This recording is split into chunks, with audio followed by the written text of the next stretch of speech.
All right, Randall Tharp here. We're all standing around. We're having a little debate about topwater. You know, say like a spook, okay? Like braid for you, braid or no braid on most topwater applications? Braid with a leader. Braid with a leader.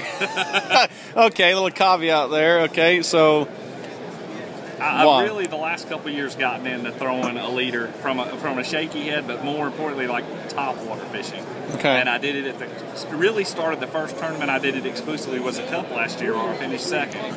And what it allowed me to do was I could cover more water, I could fish faster, and I could maintain a more direct contact with my bait. And now you got to explain that there. Now, why are you able to fish so much faster with the braid? You're not working the bait any faster with it, are you? The biggest thing was I was trying to cover as much water as possible. Okay. And the braid floats. Monofilament has a drag. So as the boat was moving, it's straight mono, my bait would actually drag through the water. And if it didn't look natural, I wouldn't get a bite. So what the braid allowed me to do was I could pick the line literally up off the water every time I twitched my bait.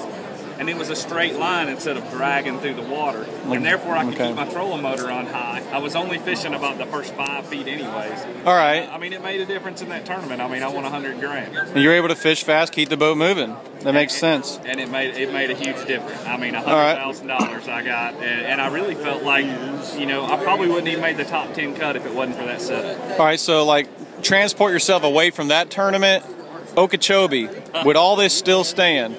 With the leader, you know, braid with the leader, or do things change when you get down a lake like that? No, Lake Okeechobee, everything changes.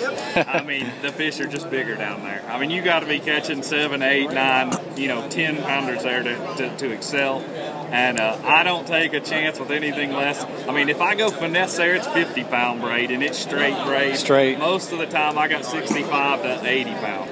Yeah. I mean, I'm after giants there. And, you know, that's what it takes to win at Okeechobee. You know, obviously Lake Lanier, Lake Ouachita, I mean, that's when I would prefer the leader when you know, your average fish is, a big fish there's going to be a 5-pounder.